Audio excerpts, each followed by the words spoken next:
For over 40 years, the world of Tron has captured the imaginations of millions of fans. Unfortunately, last October, the third installment of the Tron franchise was released to mixed reviews.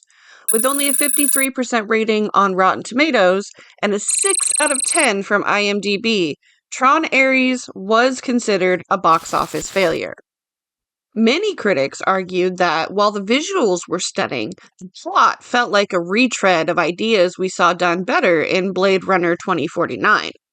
That being said, there were a lot of callbacks to the original movies that we thought it would be fun to talk about. Welcome back to Miss Mischief, my friends. Today, we are going to review what looks to be the culmination of the Tron franchise. To do that, though, we're going to go all the way back to the 1980s to examine the original discovery of this digital frontier and the corporate theft that started it all. The original Tron movie is an American science fiction film from 1982 that was written and directed by Steven Lisberger. In that movie, the main character, Kevin Flynn, discovered a place he called the Grid, which at the time was simply the visual manifestation of the ENCOM mainframe. We've actually seen a lot of visuals like this since, with the Wreck-It Ralph movies being the best example. The ENCOM Grid was a chaotic, wireframe, two-dimensional environment where programs like Space Paranoids lived and worked under the tyranny of the Master Control Program. Master Control Program, or MCP, was created by Flynn's corporate enemy, Edward Dillinger, who plagiarized Flynn's work multiple times to climb the corporate ladder and take over ENCOM. Critics back then even hailed David Warner's portrayal as the perfect representation of corporate greed in the 1980s. Using a program named Clue, Flynn spent many nights hacking into the ENCOM mainframe to locate proof of the theft. Inside ENCOM, a programmer named Alan Bradley discovered the Master Control Program had locked him out of his own project due to Flynn's hacking. Bradley had been working on a security program named Tron, designed to monitor the MCP's activities. He and his engineer girlfriend, Laura Baines, warned Flynn that his hacking had triggered high-level security alerts. Flynn's response was to convince them to help him sneak into the ENCOM laser lab where he could hack the mainframe directly. Unfortunately, he pissed off the Master Control Program, who then used Laura's own laser to digitize Flynn, sending him directly into the ENCOM mainframe. Inside the Grid, computer programs existed as humanoid avatars resembling their creators, known as users. This specific setup functioned as a totalitarian police state ruled by the Master Control Program and his ruthless second-in-command, Sark, who was Dillinger's digital avatar. Originally created as a chess program written by Dillinger, the Master Control Program evolved into a tyrannical AI that absorbed other programs to increase its intelligence, aiming to run the global economy and military systems from inside ENCOM. Once he was inside the mainframe, Flynn actually ended up captured and thrown into a holding pit with other programs, including Tron. Sark forced them to compete in the light cycle games that we saw reimagined in Tron Legacy, but Flynn and his companions actually managed to use a hole in the wall of the arena to escape. During the excitement of the chase that followed, Flynn discovered he could manipulate the physics and code of the Grid because he was a user inside a digital world. After Flynn and Tron destroyed the MCP, Flynn was reconstructed back into the real world by the same laser. It is assumed that he continued to visit the digital world after the destruction of the MCP, eventually bringing Clue back online to help him build a brand new server where information could flow free. Flynn called it the perfect system. Years later, in 1989, Kevin Flynn disappeared shortly after telling his son Sam about a miracle he discovered on the Grid. We now know that the miracle he was referring to was Quora and her people, the ISOs, isomorphic algorithms. To put it plainly, they were self-evolving programs with digital DNA beyond normal code, representing true free will and a completely different form of life on the grid. Unfortunately, these self-evolving programs threatened the control that Clue had established, so he destroyed them all in an event come to be called the Purge.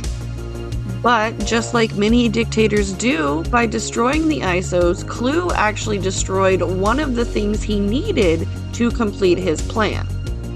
Soon after the Purge, Clue turned against Flynn and trapped him on the grid. 20 years later, Sam Flynn became a rebellious tech prodigy who refused to take an active role in the company he inherited. After a visit from none other than Alan Bradley, who told Sam he got a mysterious page from Flynn's disconnected number at the old arcade, Sam decided to investigate. That is when he found his father's secret office, ironically hidden behind the Tron game, fully equipped with a laser to send him into the grid with a simple command. While tracing Flynn's steps on an active computer terminal, Sam inadvertently activated the particle laser behind him and was transported into the new grid. The grid of 2010 was very much different from that of the 1980s. It was far more advanced, for one, but it was also a bit darker, both visually and emotionally. The Daft Punk soundtrack honestly did a lot of the heavy lifting for the emotional tone here, rightly so, as it is widely considered one of the best film scores of the 21st century. Unlike the utilitarian mainframe of 1982, this new world was designed for high-fidelity simulation and biological integration. Those are some big words, so in plain language, Flynn had personally evolved the environment into a complex ecosystem capable of generating its own life forms.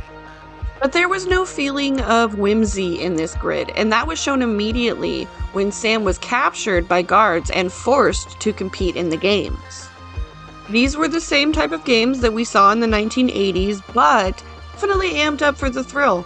Sam eventually faced a character named Rinsler, who was just a recoded Tron, but he identified Sam as a user when he saw blood during their fight.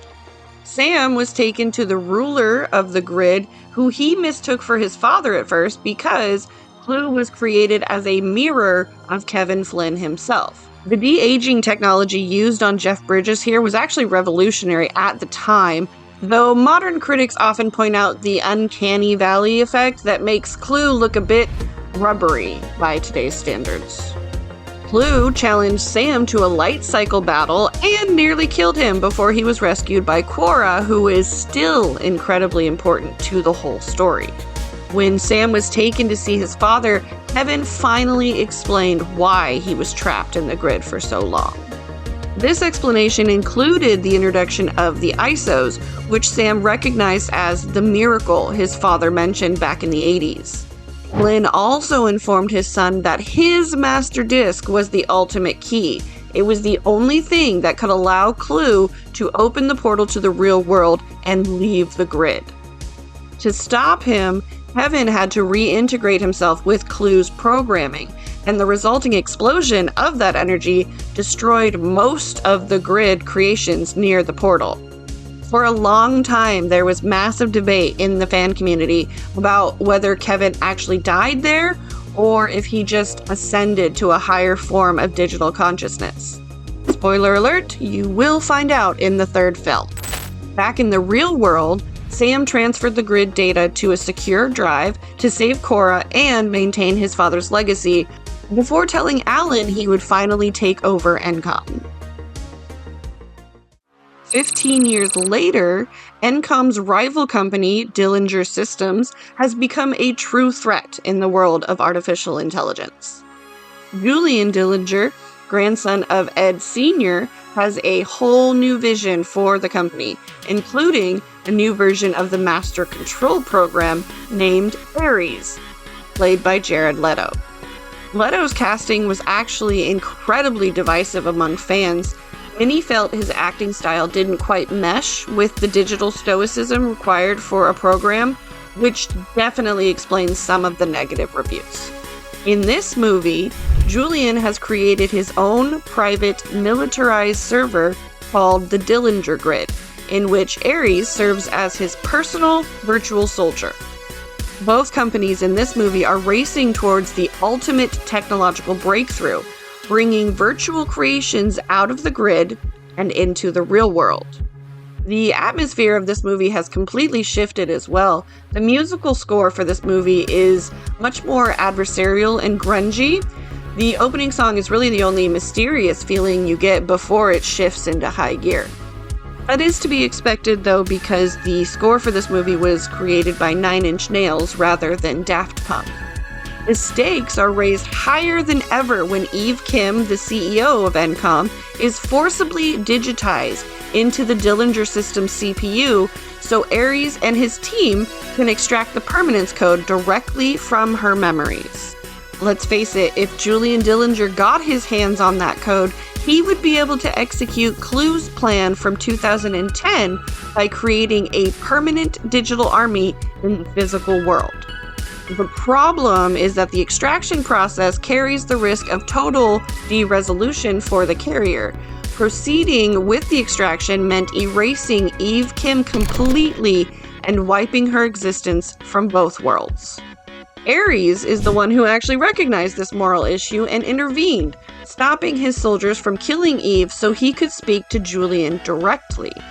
During that conversation is when Julian finally showed Ares his true colors and gave his own creation a reason to disobey him. As a result of Ares' change in allegiance, Julian activated the system's second-in-command, Athena, to serve as the new master control program and hunt down Eve to extract the code by any means necessary. Thankfully, in the end, the Encom team was able to shut down the Dillinger Grid and prevent Athena from completing her directive. This franchise has reminded us since the 80s what corporate greed looks like. The real villain of the grid has always been the greed of the men who coded it. The terrifying lesson here isn't that technology will eventually overpower us, but that the people controlling these technologies have absolutely no moral compass to guide it. In the end, the glitch isn't always in the machine, my friends. Sometimes the glitch is in us. As always, if you enjoyed this video, please like and subscribe so you never miss an adventure. And please join us on our Discord server, the House of Adventure, for more crazy and more chaos. I will see you next time.